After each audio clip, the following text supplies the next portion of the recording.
Boa tarde. Gostaria de agradecer a sua audiência à primeira transmissão ao vivo da campanha Eleições Limpas. Esse projeto é coordenado pelo MCCE, movimento que agrega mais de 70 entidades da sociedade civil. Foi esse movimento que fez a primeira lei de iniciativa popular do Brasil. Foi também o movimento que organizou a lei da ficha limpa. E agora, desde o início do ano, trabalhamos coletivamente no nosso projeto de reforma política por iniciativa popular. Esse evento é organizado pelo Instituto Atuação, pelo MCCE e pelo Conselho Federal da Ordem dos Advogados, a quem agradecemos todo o apoio. Passo a palavra ao Dr. Marlon Reis, juiz eleitoral no Maranhão, um dos redatores da Lei da Ficha Limpa e um dos fundadores do Movimento de Combate à Corrupção Eleitoral. Em seguida, falará o Ramon Bentivenha, um jovem jurista, um dos relatores do projeto de lei e diretor do Instituto Atuação. Ele vai apresentar os pontos sobre liberdade de expressão na internet, bem como a maneira de assinar o projeto. Mas antes disso, gostaria de pedir a você, internauta, que realize suas perguntas no mural do evento no Facebook. É só pesquisar ao vivo Eleições Limpas, você chega no nosso evento. Perguntas postadas como comentário no YouTube também serão vistas por nós. Portanto, com a palavra, o Dr. Marlon Reis para apresentar o projeto. Olá, eu quero agradecer desde logo ao Instituto Atuação, à Ordem dos Advogados do Brasil, e a todas as entidades que compõem o Movimento de Combate à Corrupção Eleitoral.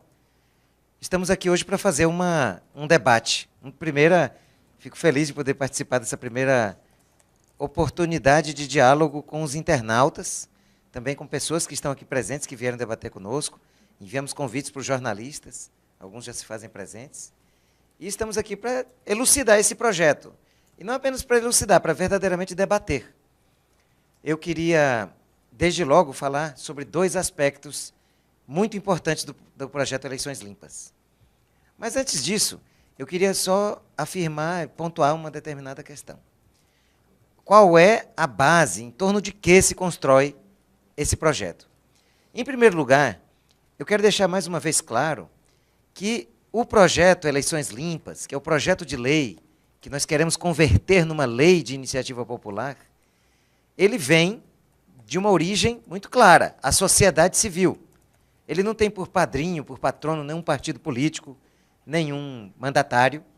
É fruto da ação da sociedade civil, que se reuniu e, nos últimos 6 meses, tem trabalhado quase que diariamente em reuniões imensas ocorridas não só em Brasília, como também em outras partes do país, para construir esse projeto que é a voz da sociedade civil brasileira.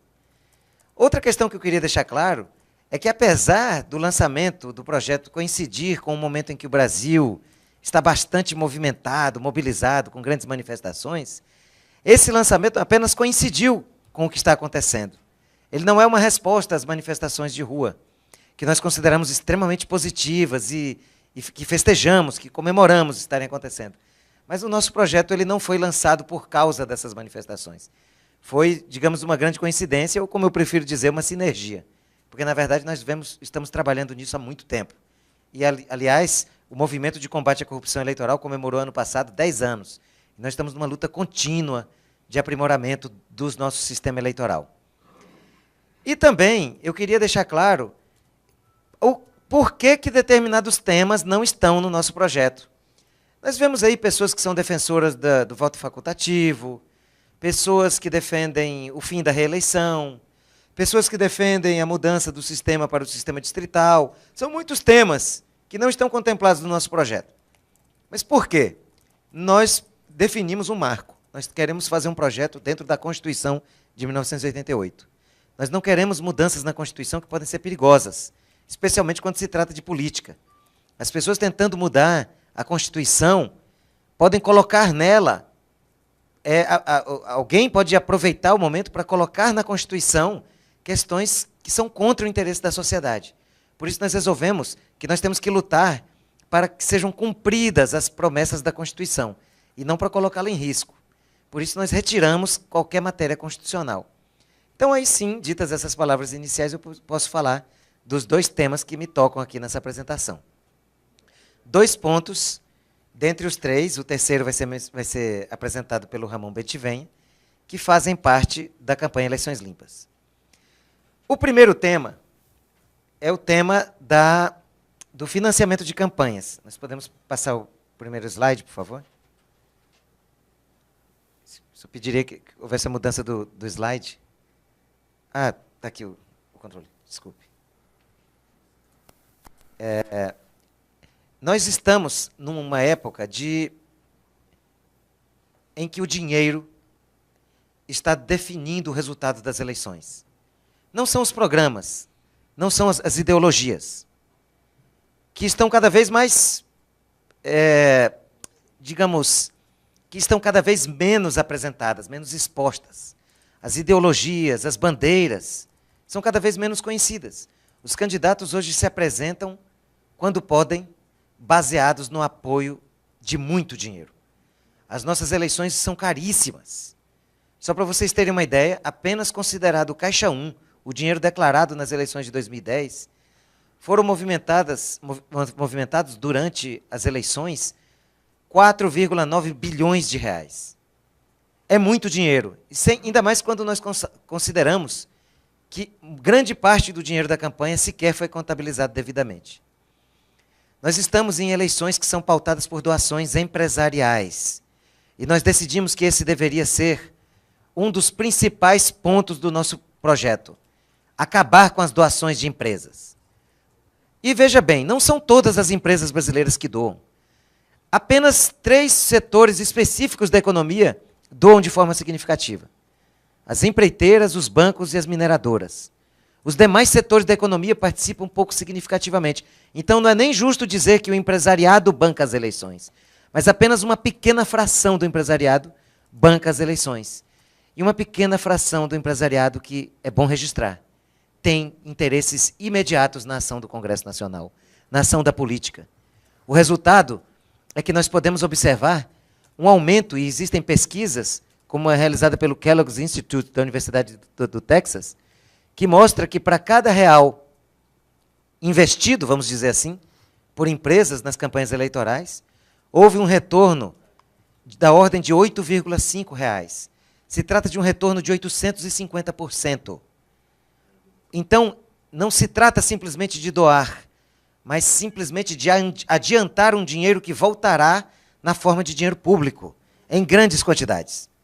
Então, nós estamos diante de uma distorção que é muito grave por várias razões. Mas eu gostaria de pontuar aqui uma só. Não há igualdade de disputa entre aqueles que dispõem dos milhões das empreiteiras, dos bancos e das mineradoras, e os outros que não têm acesso a esses recursos. É desigual e o resultado são eleições com um resultado dirigido. Podemos dizer, é dirigido economicamente. E podemos demonstrar isso.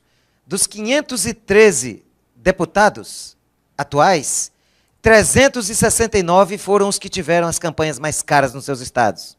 Ou seja, muito mais do que a metade do Congresso Nacional é composto por candidatos que se lançaram com as campanhas mais ricas. O resultado disso é a demonstração de que nós temos um impacto econômico definindo quem é ou não é parlamentar. Isso não pode ser permitido, porque o resultado disso é uma distorção. O parlamentar não representa os eleitores que votaram nele. Ele representa os interesses econômicos que embalaram a sua candidatura. Então, nós resolvemos tratar disso como um assunto prioritaríssimo. Nós decidimos apontar o dedo para essa questão.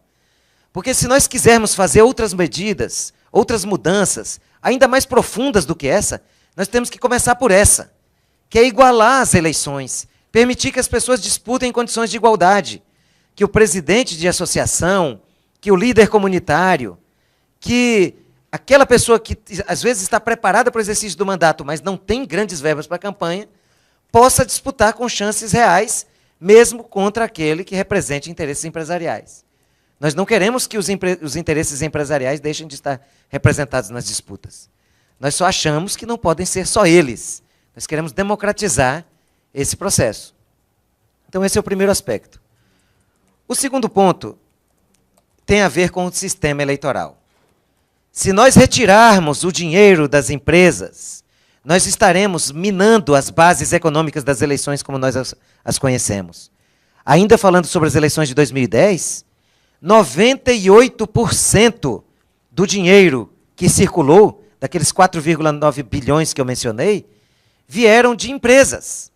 Apenas 2% desse valor vieram de pessoas físicas. Então, se nós retirarmos pura e simplesmente o dinheiro empresarial e mantivermos o sistema eleitoral como ele é hoje, nós iremos implodir o sistema, porque não é financiável o nosso modelo, que só nas eleições passadas apresentou 482 mil candidatos nas eleições municipais. Quase 500 mil de candidatos. Se nós retirarmos as verbas empresariais, nós destruímos as bases do sistema eleitoral, porque não é possível financiar as eleições que temos hoje, com o sistema eleitoral que temos hoje, sem o dinheiro das empresas. O dinheiro que sobra não é suficiente. Então, por isso, nós precisamos mudar o sistema para um sistema que seja financiável pelo cidadão e por verbas que hoje já existem, pelo recurso que os partidos têm, pelo acesso que os partidos têm ao tempo de televisão, e também pelas dotações orçamentárias, como hoje já acontece com o fundo partidário. Então, se nós retirarmos tudo e deixarmos apenas alguns incentivos públicos e recursos provenientes de indivíduos, nós teremos que ter um sistema muito mais simples, que seja financiável com esse dinheiro, que será num montante extremamente reduzido. Vai variar imensamente para baixo o montante do dinheiro disponível para a campanha. É por isso que nós estamos preconizando um novo modelo eleitoral. Um sistema que não é mais baseado em candidaturas individuais, como nós temos hoje. Algumas pessoas falam em candidaturas avulsas. Nós já as temos. Nós temos candidaturas avulsas, praticamente, porque é assim que os candidatos se apresentam. Ninguém os considera como membros de um partido político. Os candidatos se apresentam como indivíduos e vão em busca do voto como indivíduos. E é justamente esse individualismo que está na base do fracasso do nosso sistema eleitoral. Nós temos programas partidários de menos e candidatos de mais. E nós estamos querendo reduzir o número dos candidatos e fazer com que os partidos sejam obrigados não apenas a revelar os seus compromissos programáticos, como também sejam obrigados a cumprir esses compromissos programáticos. Por isso, nós estamos propondo um modelo que é baseado em 2 turnos. E a primeira questão que pode aparecer é, será que não se torna mais complexo? Nós vamos demonstrar como é mais simples. No primeiro turno se vota no partido, no segundo turno se vota no candidato. E como é que se dá isso? Nos mesmos períodos em que ocorrem os turnos para as eleições do Executivo. As eleições já são, em regra, em 2 turnos. A diferença é que no segundo turno, hoje, se vota apenas nos candidatos ao Executivo. Às vezes se volta toda a população do Estado às urnas para votar em 2 pessoas, um candidato a governador e um candidato a presidente. Com toda a mobilização do eleitorado inteiro para votar em 2 pessoas. Nós estamos querendo aperfeiçoar o sistema de votação para o Parlamento, para o Congresso, para as Assembleias Legislativas e para as Câmaras de Vereadores, permitindo que esse eleitorado que já volta às urnas ajude a aperfeiçoar o seu parlamento. E como isso se dá? Como eu disse, vota-se primeiramente no partido político, no primeiro turno, marca-se uma sigla partidária, e assim se define o número de cadeiras que o partido obteve. E no segundo turno se vota no candidato que vai representar aquele programa partidário. O número de candidatos que disputará o segundo turno corresponde a 2 vezes o número de vagas obtidas por cada partido. Um partido que conquistou 5 vagas terá 10 candidatos no segundo turno. E por que isso? Para garantir que o eleitor possa dar a palavra final. Nem mesmo o caciquismo partidário pode dar conta da palavra final do eleitor nesse sistema. Porque pode ser que o partido consiga emplacar, no segundo turno, um cacique partidário. Mas ele não, ele não estará com sua candidatura assegurada, com a sua eleição assegurada. Ele terá que conquistar os votos necessários para a sua eleição no segundo turno. Então, muito obrigado, Luciano. Então, é justamente essa possibilidade de votação no segundo turno que torna a disputa aberta. todos os candidatos chegam ao segundo turno sem nenhuma definição de quem está eleito, com 0 voto, e vão ter que disputar o voto popular. Assim, uma pessoa que tenha muita força partidária pode até conseguir ir para o segundo turno, mas, se não tiver força eleitoral, ele não será eleito e ficará de fora. Então, é assim que nós conseguimos coligar 2 ideias que nos são importantes. Uma, vamos forçar os partidos a se diferenciarem uns dos outros, fazendo uma campanha partidária no primeiro turno. Deve-se votar no partido, e os partidos vão ser obrigados a mostrar o que eles têm diferente uns dos outros, para justificar que o eleitor vote neste ou naquele partido. E no segundo turno, não. Aí o voto é individual, e o eleitor vai poder dizer: essas ideias que eu elegi, para defendê-las, eu considero mais preparado esse candidato. Então, em suma, esse é o modelo do sistema eleitoral. A redução do número de candidatos que esse modelo pressupõe é da ordem de 73,5% em relação ao montante atual. O número de candidatos cai drasticamente, e, por isso, é possível financiar sem as empresas. As campanhas serão baratas e serão, inclusive, muito mais fiscalizadas, porque o sistema de financiamento que nós propomos, ele é todo online, assim como essa audiência, assim como esse encontro. Tudo se dará na internet. Hoje, as prestações de contas de candidatos, elas são feitas de forma simulada por 2 vezes antes do pleito e de uma maneira mais completa uma vez após o pleito, quando ninguém mais tem interesse, porque as pessoas já estão eleitas. Nós colocamos no projeto que todo o processo de financiamento das campanhas e os gastos de campanha têm que ser registrados em tempo real na internet.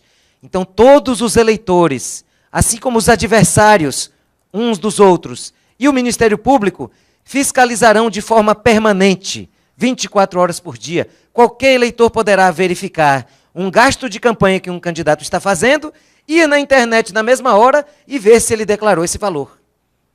Então, a ideia é trazer, com o uso da tecnologia, com os avanços da tecnologia, o mundo da transparência absoluta das verbas de campanha. Poderá continuar havendo Caixa 2? Poderá. O Caixa 2 não é diminuído ou aumentado por um sistema eleitoral. Ele é diminuído ou aumentado pelo comportamento das pessoas que querem ou não driblar o sistema. Porque se a liberdade para doar à vontade acabasse com o Caixa 2, nós não teríamos Caixa 2 atualmente, porque não há limites. E mesmo assim há Caixa 2. Esse sistema é um sistema auditável. E assim eu termino a apresentação da minha parte. O que nós estamos propondo não é um modelo revolucionário no sentido de transformar todas as instituições democráticas para algo que a gente nunca viu. Nós estamos querendo seguir o caminho democrático, o caminho do aprendizado, aquilo que nós já aprendemos em termos de controle social, transparência, visibilidade das contas e também dos candidatos. Nós queremos conhecer melhor os candidatos. Nós queremos saber como eles empregam o dinheiro nas suas campanhas. E esse projeto promete entregar esses benefícios. Nada mais do que isso. Não se trata de transformar do dia para a noite uma realidade que não pode ser transformada do dia para a noite, a não ser que isso se dê dentro da cabeça de nós brasileiros. E é isso que nós estamos propondo. Auditabilidade, austeridade, publicidade extrema, transparência e controle social. É isso que a sociedade civil aprendeu ao longo desses anos. E é isso que nós estamos convidando a sociedade brasileira a defender, assinando esse projeto de lei de iniciativa popular.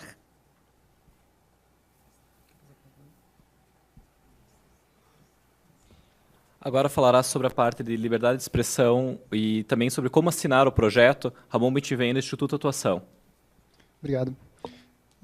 Bom, para entender um pouco mais o que a gente está propondo no terceiro eixo, que é relativo à liberdade de expressão, é importante contextualizar um pouco o momento em que a gente vive dentro da internet e dentro da mídia. Qual que é a situação em que encontram-se hoje em dia os posts e que se encontram hoje em dia as publicações nas redes sociais? Como que elas são tratadas? A gente separou aqui um caso que é bem interessante, que é um caso emblemático, que é o caso de uma blogueira do Amapá, que foi multado em R$2 milhões por conta de um simples post político. As críticas hoje em dia, nas redes sociais, ferem, sem dúvida nenhuma, a Declaração dos Direitos Humanos no artigo 19, que garante o direito para o cidadão de se expressar politicamente e de poder discutir suas propostas na internet. O que a gente vive hoje em dia é um contexto de criminalização e que, em especial, na parte da internet, nós temos apenas 3 meses para se discutir. Significa que, em 3 meses, todo um trabalho de 4 anos de discussões, de aprimoramento de propostas, acaba sendo limitado nesse momento, em que marqueteiros, em regra, constroem campanhas milionárias e campanhas muito bem feitas, diga-se passagem, que colocam todas as propostas e apresentam os candidatos para a população. Está claro, na verdade, a situação caótica em que a gente vive em relação a esse contexto.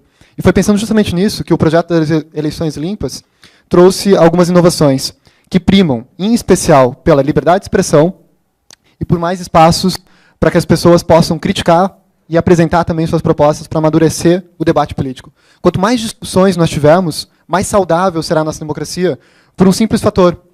As críticas não serão mais feitas em um ambiente em que não se pode falar. A ideia é dar voz para os usuários, dar espaço para que as pessoas possam discutir as suas propostas e consigam aprimorar todas as colocações dos partidos.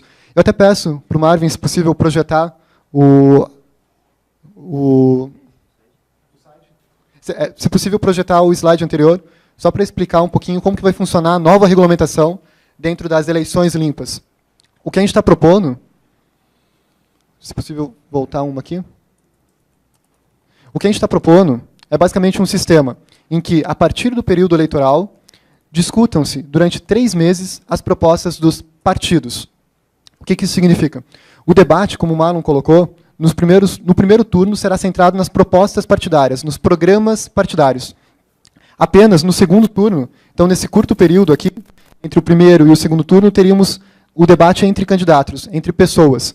Mas você vê que, na verdade, há uma prevalência em relação às propostas dos partidos. Com isso, a gente consegue garantir a democratização, porque haverá uma discussão mais programática, em cima de propostas, e não mais em campanhas milionárias, para que a gente possa amadurecer todos os pontos que são apresentados pelos partidos e, na sequência, pelos candidatos. Mas como que fica fora desse período de 3 meses, que é compreendido entre o início do período eleitoral, dia 5 de julho, até o final do segundo turno? Como que fica todo esse lapso entre as campanhas? A cada 2 anos, nós temos eleições.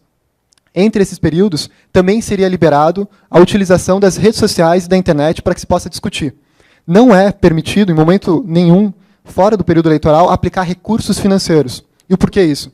A nossa ideia é privilegiar o debate espontâneo, gerar, na verdade, a discussão não a partir do poder econômico, mas gerar a discussão em relação ao conteúdo. A pessoa pode procurar o conteúdo e pode expressar o que considera importante durante esse período.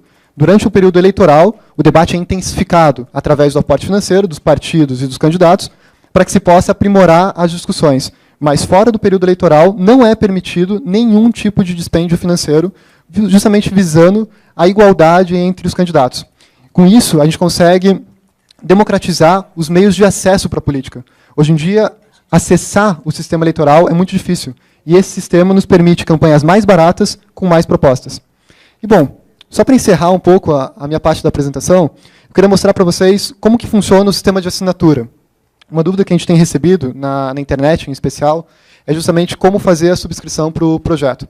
E, bom, diferente das iniciativas populares, como a Ficha Limpa e a Lei 9840, que foi a primeira lei de iniciativa popular, a gente desenvolveu, em parceria com o Instituto Brasileiro de Planejamento Tributário, o IBPT, que desenvolveu o impostômetro, um sistema completamente online de assinaturas. Essas assinaturas, até peço para o Mário se puder projetá-la, essas assinaturas, elas funcionam da seguinte forma. Ao acessar o site, você entra na página inicial e vê o formulário. Se possível, tem como fechar essa aba? Você acessa o site e já entra com esse formulário. O formulário, em regra, ele estará preenchido, se você estiver logado no Facebook, porque ele já puxa automaticamente as informações, o que nos permite um ganho em tempo de eficiência. A gente consegue os dados mais rápidos, com exceção do CPF, que é um quesito agora obrigatório, que deverá ser preenchido manualmente. As pessoas que não têm Facebook também podem preencher e também podem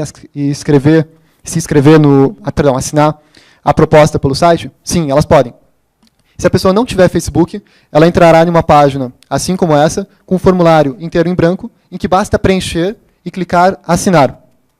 Quando você clica em assinar, os teus dados eles vão sendo confrontados com o banco de dados do TSE, do Tribunal Superior Eleitoral, gera-se um título de eleitor, o seu número específico, e com isso se garante a legitimidade jurídica do processo.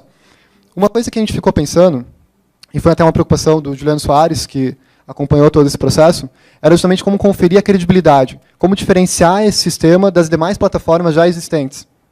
E o que a gente fez? Esse sistema ele é todo acompanhado de uma criptografia que nos permite uma certificação internacional. É algo muito próximo ao que acontece com as instituições bancárias, por exemplo.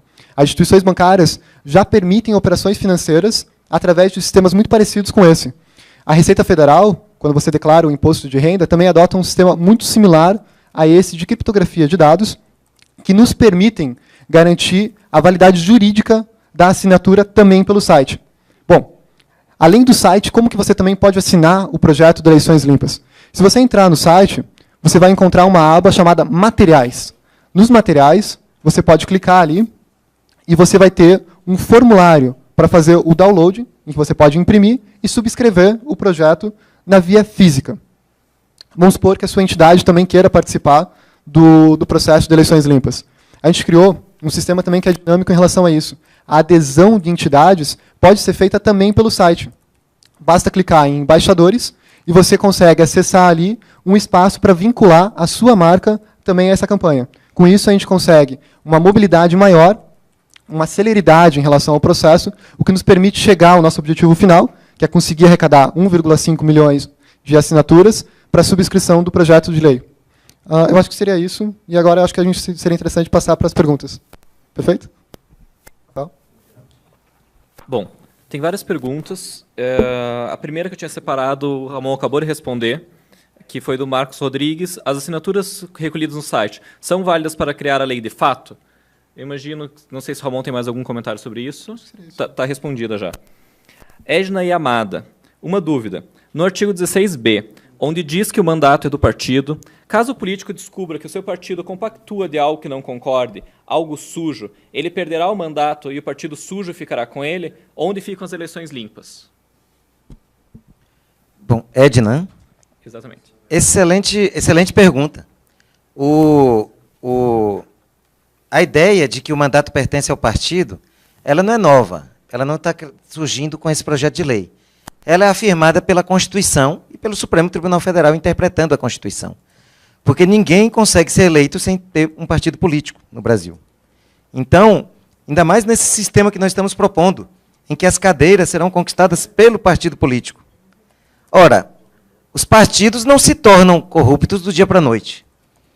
Me parece que a abertura de espaços de exceções poderia justamente permitir que pessoas usassem as alegações, como existem hoje, para conseguir exceções a essa regra. Abriu-se uma exceção, abriu-se outra, hoje continua sendo, mesmo com a ideia de fidelidade partidária em vigor, continua sendo relativamente fácil sair de um partido político, com muitos argumentos.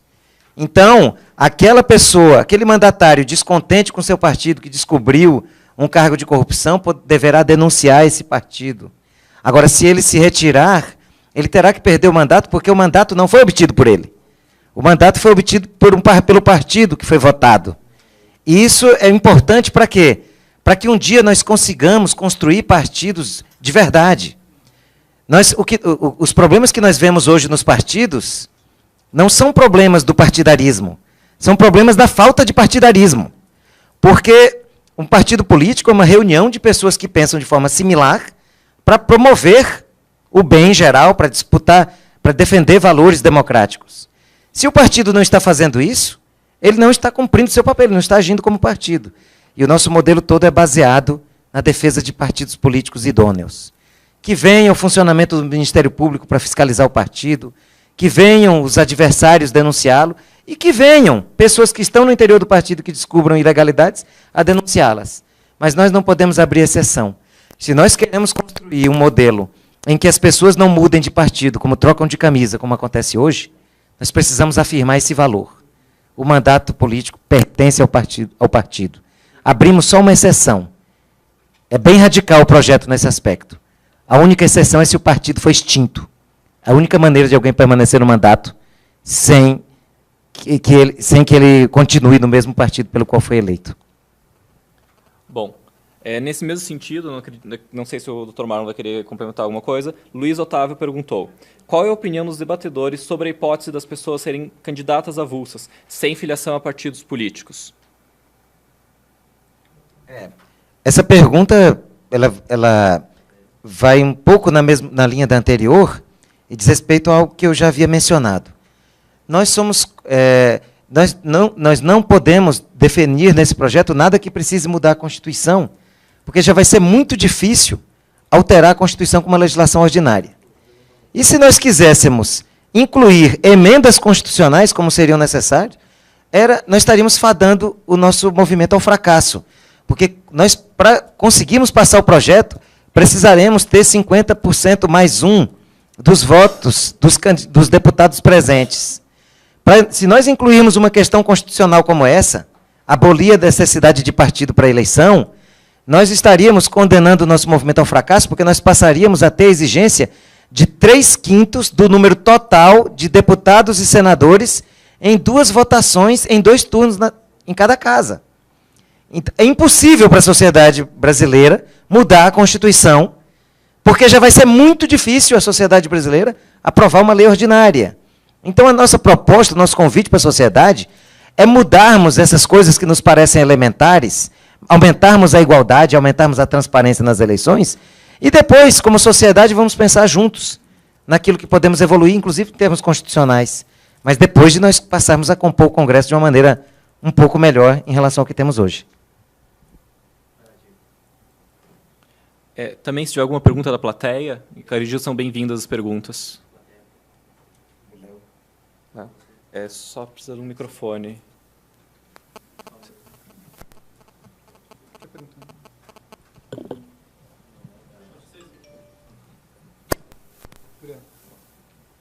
Eu queria um esclarecimento sobre o financiamento das campanhas através de pessoas físicas. Para mim, existe alguma coisa que precisa ser esclarecida, o que diz o artigo 31 da proposta da lei, com o outro que diz que não é permitido nenhum recurso que não seja o advindo do fundo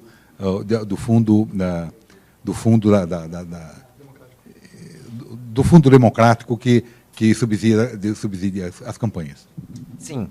A posição oficial final do movimento é de que o cidadão deve ser, sim, admitido a fazer doações.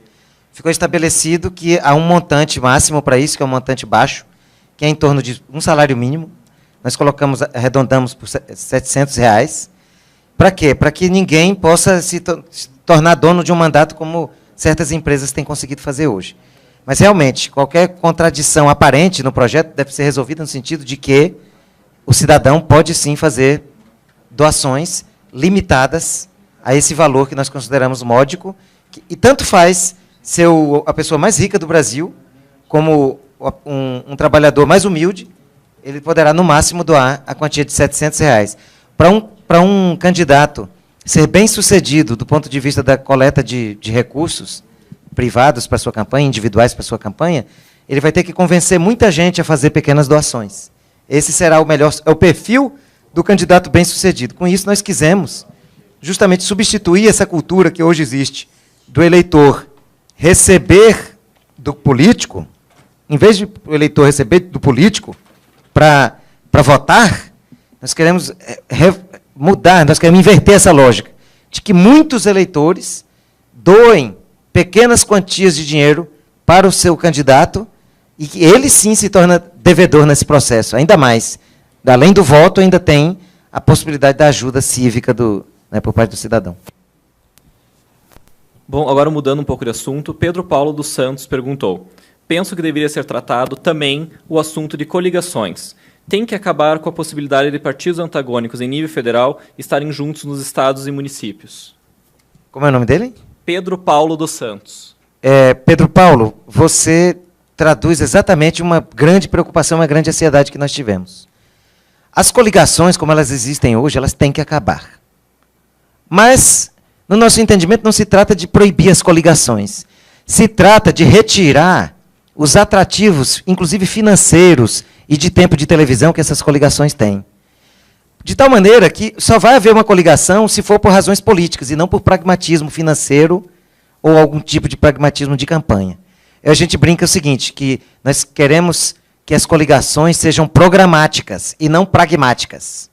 Hoje, quando um partido adere a outro numa coligação, ele soma o tempo de televisão. E tem partido vendendo isso. Já houve várias denúncias de partidos de aluguel, e são chamados de partidos de aluguel justamente porque eles vendem benefícios. E um deles é o tempo de televisão. Como é que nós estamos resolvendo isso? Já que o tema das coligações é também um tema constitucional, e, portanto, depende de PEC, e, como eu já expliquei, seria impossível para a sociedade civil resolver através de uma iniciativa popular. Aliás, nem cabe iniciativa popular para PEC. Então, o que nós resolvemos fazer? Nós resolvemos tirar os benefícios que as coligações dão hoje. Em lugar de somar o tempo, prevalecerá apenas o tempo do maior partido coligado. Se tem um partido que tem um tempo X e quer se coligar com outros partidos que tenham menos tempo, a coligação é permitida, mas todos os partidos terão que usufruir apenas do tempo que aquele partido X tinha, que é o maior partido da coligação. Isso retira benefícios, não tem lucro pragmático.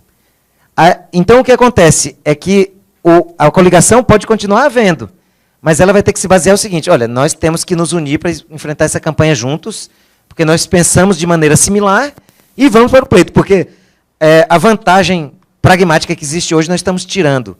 A gente brinca até, mas é algo sério que eu vou falar. O que nós queremos, no Brasil não é possível fazer cláusula de barreira, também por questão constitucional, já que existe o princípio do pluripartidarismo. Então nós estamos querendo fazer uma cláusula de barreira real, baseada no voto. Qual é? Nós queremos matar os partidos de aluguel de inanição, retirando deles aquilo que eles vendem, aquilo que eles alugam. Tempo de TV, por exemplo, todos os benefícios que eles comercializam. Uma das coisas que nós estamos retirando é a possibilidade de uma comissão provisória lançar candidato. Comissão provisória lançar candidato é uma forma de comercializar a política. E quem entende um pouco de candidaturas, especialmente nas menores cidades, sabe o que nós estamos falando. Então, o partido vai ter que estar efetivamente consolidado naquela cidade com um diretório, senão não tem candidato. Então, além dessas, seriam várias outras medidas que estão no projeto, que vão inviabilizar as coligações oportunistas. E assim nós esperamos enfraquecer partidos que não tenham nenhuma significação ideológica, e nós esperamos estar contribuindo para o perecimento real desses partidos. Nós achamos que o nosso projeto vai reduzir drasticamente o número de partidos no Brasil, que hoje são 31, e como se parecesse pouco, ainda há outros 30 em fase de gestação. E nós queremos retirar a grande maioria desses partidos por uma via natural, permitindo que o eleitor apenas selecione partidariamente e vote naqueles grupos que, para ele, têm alguma significação real, e não em uma sigla que existe exclusivamente para comercializar votos. Bom, uma pergunta que está surgindo bastante nos perfis e tudo mais, mas que o Marcos Rodrigues fez até como forma de afirmação, não pergunta, mas eu queria perguntar da questão do referendo ou plebiscito. Qual é a opinião do movimento sobre esses dois modos de democracia direta na atual conjuntura brasileira? O movimento nasceu da democracia direta, sempre defendeu a democracia direta. Não é à toa que nós estamos no 3º projeto de lei de iniciativa popular. Mas, no momento, nós temos que dizer uma coisa. Nem plebiscito, nem referendo. É hora da sociedade fazer valer a sua voz através da iniciativa popular. Por quê? O plebiscito e o referendo precisam de iniciativas congressuais para convocar. A sociedade não precisa que o Congresso tome iniciativa mais nenhuma. Quem tem que tomar iniciativa, nesse caso, é a própria sociedade, que se reúne para dizer o que é que ela quer que o Congresso faça. Essa é a inversão que nós estamos produzindo. Portanto, a resposta ao Marcos é a seguinte: nem plebiscito, nem referendo. Nosso movimento vai de iniciativa popular. Bom, mudando um pouco de assunto de volta, Tita Viana ela fez uma pergunta já faz um tempo, ela deixou registrada, e surgiram outras duas perguntas no mesmo sentido. O artigo 18 sobre a divisão de verbas do fundo sugere a criação de megapartidos, caindo de novo no modelo americano, que ela citou anteriormente sobre bipartidarismo, e dificultando a presença de pequenos partidos. Por que foi definido mais dinheiro para quem já foi eleito? Tem outra pergunta do Antônio Flávio Arcângelo Júnior sobre esse assunto. O financiamento estritamente público não favorecerá os partidos que já estão no poder? E sobre esse assunto, Eduardo Leichner, com o fundo partidário sendo distribuído proporcionalmente ao número de deputados federais eleitos na eleição anterior, isso não dará uma vantagem muito grande para o partido da situação? Nós tivemos um grande momento de debate quando chegamos a esse ponto.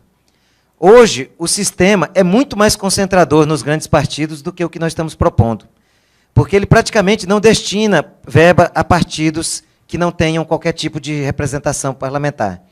Nesse sentido, esse projeto está ampliando verbas para partidos que não têm nenhum representante, tem uma faixa intermediária que vai para os partidos que têm apenas um representante, o que faz com que aumente o valor que vai para os pequenos partidos.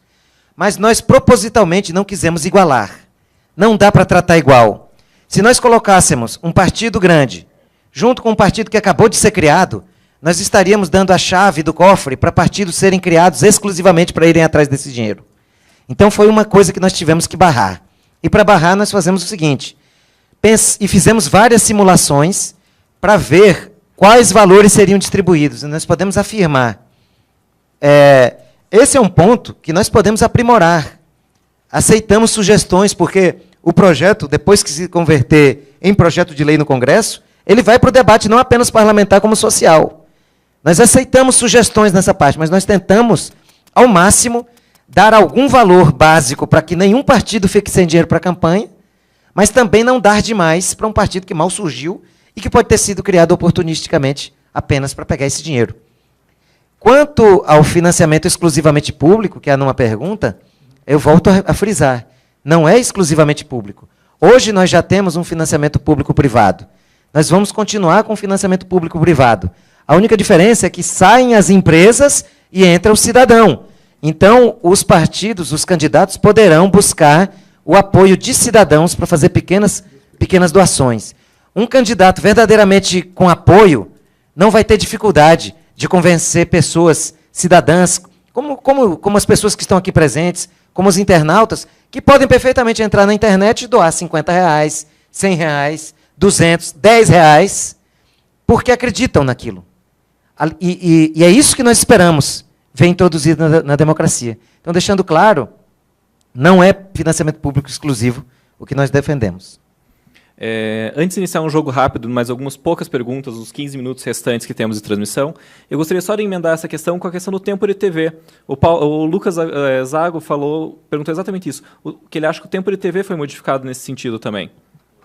O tempo de TV foi modificado para ampliar o tempo mínimo dos partidos.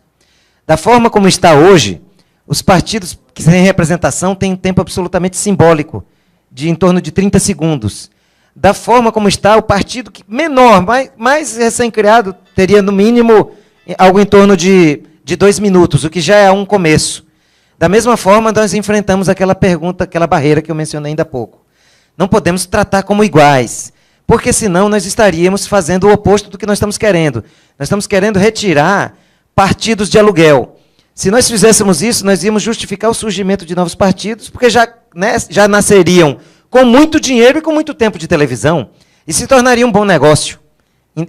Então, nós temos que dosar, tentamos fazer isso, e repito, em relação à forma como é distribuído o tempo de televisão hoje, os partidos menores terão ampliado significativamente o tempo em relação àquilo, como eu disse, como é hoje. Bom, o pessoal sempre lembra que o movimento foi quem criou a lei da ficha limpa. Então, muitas perguntas tratam especificamente sobre corrupção eleitoral e de aumentar o rigor na fiscalização.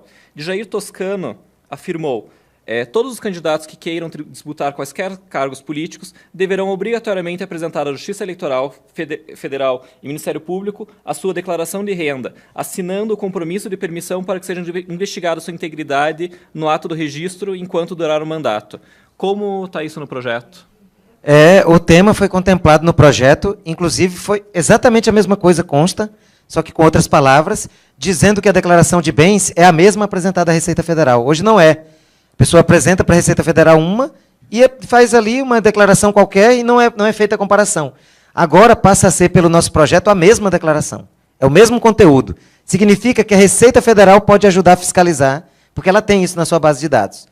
Por outro lado, o projeto aprofunda muito o controle e as sanções, exigindo que o candidato apresente todas as certidões que prove que ele tem a ficha limpa. Hoje não está na lei. Nem a resolução do TSE do último ano, da última eleição, contemplou tudo. Gerou dúvidas. Então é ônus do candidato provar que ele preenche. Não é ônus da Justiça Eleitoral provar que o candidato não preenche os requisitos para a candidatura. É dever dele. Todo mundo que quiser ser candidato vai ter que sair em via crucis para juntar as mais de 2 dezenas de certidões exigidas pela lei da ficha limpa. E isso está no projeto. Outra coisa, acaba um drama que, especialmente aqui no estado de São Paulo, se vivenciou, que é o da substituição dos candidatos. Por proposta do Movimento de Combate à Corrupção Eleitoral aqui de São Paulo, que deliberou nesse sentido e nos encaminhou essa proposta, esse projeto, inclusive, foi feito dessa forma. Ele é uma coxa de retalhos da cidadania brasileira, montado com sugestões vindas de todos os lugares que vocês imaginarem. Daqui de São Paulo, dentre outras ideias, veio essa. O prazo para substituir candidato termina 60 dias antes do pleito. Igual é com as eleições proporcionais. Se o partido escolheu um candidato inelegível e não substituiu ele depois desses 60 dias, ele perde. Ele fica fora. Isso vai fazer com que os partidos sejam mais responsáveis na hora de escolher os seus candidatos, porque ele não vai ter o benefício que tem hoje de substituir de última hora, depois da campanha toda feita, e ganhar a eleição com um filho, com um parente do candidato. Isso acaba. E, para terminar, uma coisa que nós sempre precisávamos ter na legislação e não tínhamos. Hoje nós temos que a compra do voto leva à cassação. Foi fruto da primeira lei de iniciativa popular, que a CNBB liderou junto com as entidades que fazem parte do MCCE. Só que a lei ainda não fala e passará a falar da compra do apoio político. Tem líderes que vendem 1.000, 2.000, 5.000 votos, presidentes de associação que lucram com as eleições, ex-prefeitos, prefeitos, vereadores, ex-vereadores, que fazem da eleição um comércio de votos. Isso não só é considerado crime, como também levará à cassação do mandato. Não se pode pagar para ser eleito. Isso é uma coisa muito clara, então esse projeto está aprofundando muito o regime, viu, Rafael, de proteção, de tutela, de controle das eleições. Bom, eu preocupado um pouco com a pontualidade, eu vou tentar fazer... Eu selecionei 3 perguntas especificamente sobre o eixo principal do projeto. Uma delas, Eric Argolo perguntou: na votação proporcional em 2 turnos, o eleitor pode votar em um partido no primeiro turno e, no segundo, resolver votar em um candidato de outro partido. Isso não abre margens para possíveis manobras? Não seria melhor a lista fechada, que inclusive acaba com a briga interna dos partidos perante a população e, me parece, diminui drasticamente as relações clientelistas? Olha, pergunta excelente. A lista fechada, no nosso ver, ela cairia em mau momento na sociedade brasileira por conta da cultura partidária, que é muito caciquista. Nós não queremos privar o eleitor de uma etapa de controle social sobre o nome dos eleitos. O maior mérito da lista fechada é permitir o voto partidário e, portanto, mais ideológico. Isso está preservado nesse projeto, no primeiro turno. Há um voto ideológico, com a diferença de que na lista fechada acaba aí a participação do eleitor. E na nossa, apenas começa. Vai para outra etapa, em que o eleitor vai fazer o controle social sobre os eleitos. E nós pensamos nisso, de que ele pode votar primeiro num partido e depois votar no candidato de outro. Isso vai acontecer em 2 circunstâncias.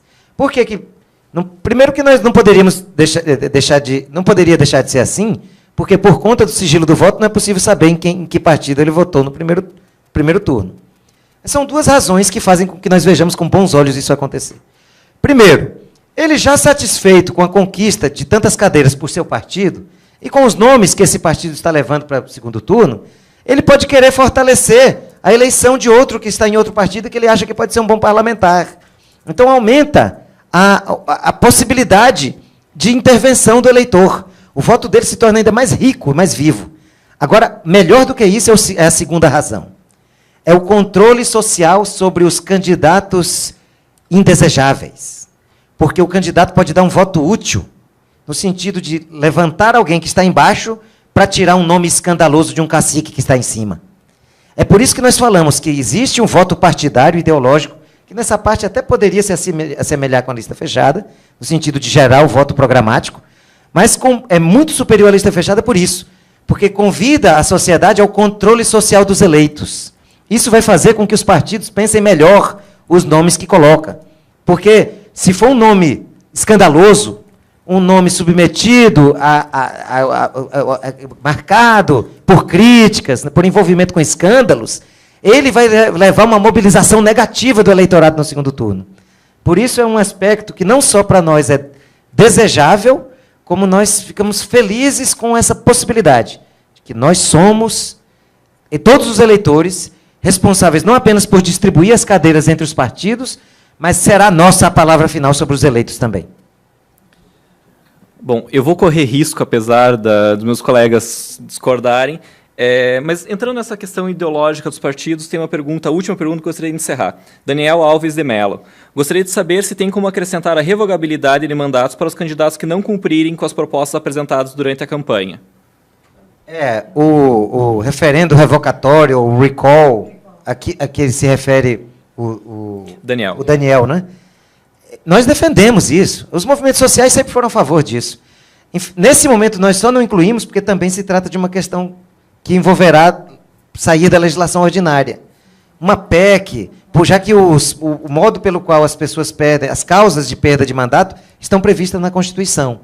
Então, seria preciso mudar a Constituição também. Só por esse aspecto não está. Mas o convite que nós fazemos, e aproveitando que essa é a pergunta, e deixar essa provocação. A reforma política, algumas pessoas nos perguntam, isso é uma reforma eleitoral ou uma reforma política? E a resposta é os dois. É uma reforma eleitoral que inicia a reforma política. A reforma política é muito mais ampla do que isso, nós sabemos. Temos que ver muito mais coisas. Mas ela tem que ter um ponto de partida, porque é impossível nós fazermos tudo ao mesmo tempo. Então, é uma reforma eleitoral que inicia a reforma política. E o convite que nós fazemos é esse. Nós aprendemos muito com a lei da ficha limpa.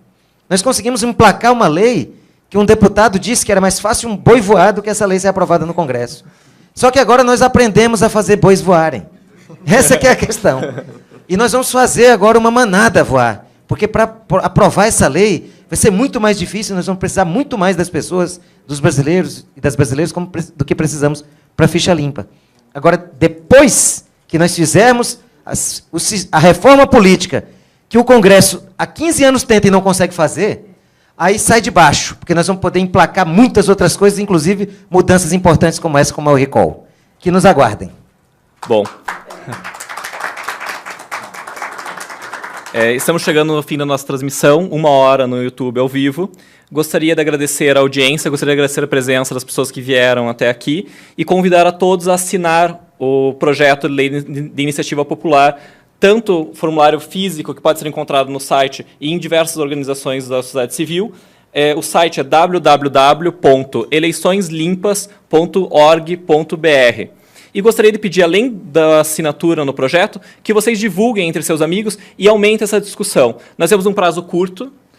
Para valer para 2014, nós precisamos protocolar esse projeto dia 4 de agosto e nós contamos com 1,5 milhão de assinaturas para tanto. Muito obrigado, boa tarde.